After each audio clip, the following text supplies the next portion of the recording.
ओम नमः शिवाय। स्कंद पुराण में आज की कथा में शिवजी व पार्वती जी के दाम्पत्य जीवन की एक झांकी का वर्णन किया जा रहा है।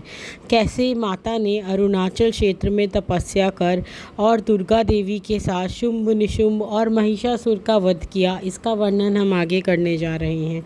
अब मार्कंडेय जी ने पूछा, महादेवी गौरी ने अरुणाचल तीर्थ में किस प्रकार तपस्या की है। इस पर नंदिकेश्वर ने कहा, यह तो तुम जानते ही हो कि भगवान शिव ने दक्ष कन्या सती के साथ विवाह किया था। जब उनके पिता दक्ष प्रजापति ने भगवान शंकर से द्रोह किया, तब उन्होंने क्रोध में आकर योग शक्ति से अपने शरीर का त्याग कर दिया। उस समय भगवान शिवजी की आज्ञा से वीरभद्र ने दक्ष के यज्ञ का विध्वंस किया। देवी सती ने पुनः गिरिजाराज हिमवान के घर में जन्म लिया। उस समय उनका नाम पार्वती पड़ा। देवी पार्वती भगवान शिव की एकांत सेवा करने लगी, परंतु महादेव जी ने उनकी और कोई भी रुचि नहीं रखी। कामदेव को भस्म किया। तब अपने प्रिय गणों के साथ माता एकांतवास करने वाले महादेव जी गौरी देवी ने वनवासी हो तपस्या के द्वारा शिवजी को संतुष्ट किया। तत्पश्चात उनके साथ विवाह करके उमा के साथ महादेव जी प्रसन्नतापूर्वक रहे। उन्हीं दिनों शुंभ निशुंभ नाम के दो दैत्यों ने ब्रह्मा जी से यह वरदान प्राप्त किया कि देवता, दानव और मनुष्य में से किसी भी पुरुष से उसकी मृत्यु नहीं हो सकेगी। जिसे सुनकर सब देवता थर्रा उठे। तब विष्णु जी ने महादेव जी से प्रार्थना की। उनकी प्रार्थना सुनकर महादेव जी ने उन्हें बोला, भय ना करो, समयानुसार वे दोनों दानव मारे जाएंगे। पार्वती जी का रंग सांवला था। उन्होंने अपनी काली चमड़ी को उतार कर फेंका। जहाँ पर वह चमड़ी फेंकी गई वहाँ महाकाली नामक उत्तम क्षेत्र बन गया और वह काली कौशिकी नाम से प्रसिद्ध हो विंध्याचल पर्वत पर रहकर तपस्या करने लगी।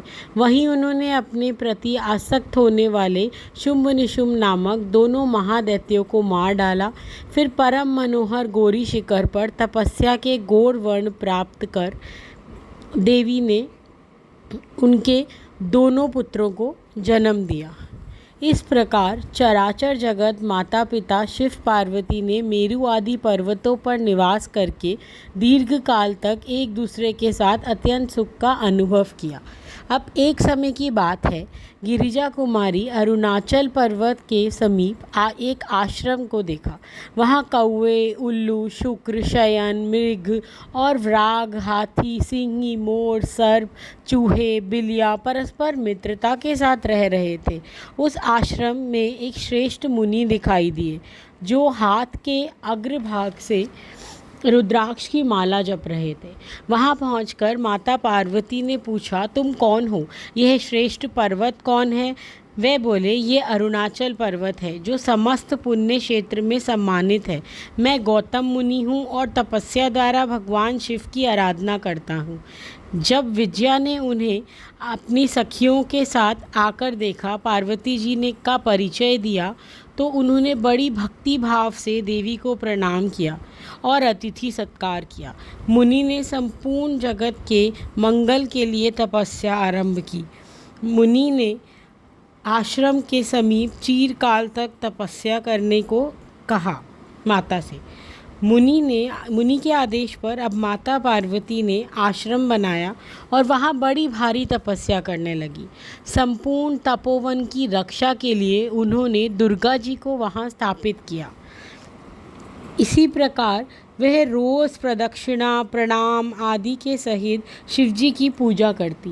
मनोरथ की सिद्धि के लिए पंचाक्षर का जाप, शिवजी के स्तोत्रों का पाठ और मन के द्वारा अरुणाचल पर्वत रूपी महादेव जी का ध्यान करती, साष्टांग प्रणाम करती। उनका नित्य का नियम बन गया था। इस प्रकार उन्होंने दीर्घ काल तक उसी कुटिया में तपस्या की। इससे आगे की कथा का वर्णन हम कल के भाग में करेंगे। कल पुनः 4 बजे हमारे साथ स्कंद पुराण की कथा के लिए जुड़िए। कथा पसंद आ रही हो तो चैनल को लाइक, शेयर व सब्सक्राइब कीजिए और इससे पिछले भागों को भी ज़रूर देखिए। कमेंट में ओम नमः शिवाय व हर हर महादेव ज़रूर लिखें। ओम नमः शिवाय।